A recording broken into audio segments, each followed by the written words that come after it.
So, got the cylinder back on. I took 35 thousandths of an inch off this cylinder. The squish is now sitting at 22 thousandths. That's like, with no base gasket, so that's perfect. So this thing before, with no base gasket, it had about 60 thou squish. Took off 35, now we got about 22, 23, depending where you measure it. It varies a little bit.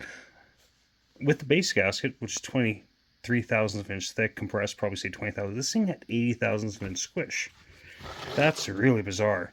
So I thought I had this awesome thought that, I had a thought that maybe, I was looking for the pistons for this, and the same piston also fits the Model 360, and the difference between this and the Model 360 is it only has a 28mm stroke instead of a 30mm stroke.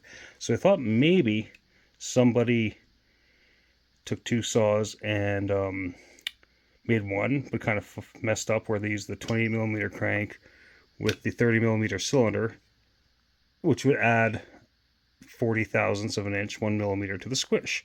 Which you took that off, that would put this right at, with the base gasket at 40 thou, which for a stock saw is not that uncommon. I mean, it's not great, but it's not uncommon to have 40 thousandths of an inch squish.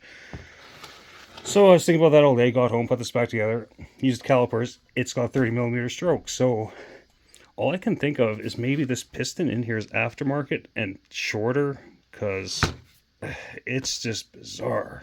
But anyways, we have 22 thousandths of an inch swish. So before it had just about 100 psi.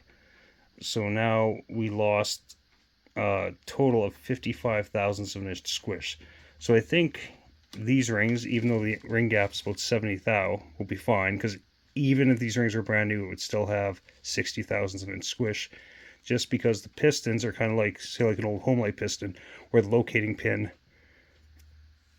these just sit on the sides of the locating pin, and you you keep that much gap, or whatever it is. And the retaining pin on these is 60 thousandths of an inch, which I measured. Probably 1.5mm, but I prefer to work in not metric. But yeah, so later tonight I got stuff to do with the trailer, get it dewinterized and stuff. I'm going to get some numbers off this thing, see what it's at. I imagine there's going to be a lot of intake duration. Maybe, maybe not. Who knows? Like, who knows what the hell happened to this thing? That's just bizarre. But it should be a good runner now. Like, hopefully the compression will be up above 170. I think it will be. We took a lot of squish out of there. Anyways, hope everyone's having a great Tuesday. I'll talk to you later. Bye.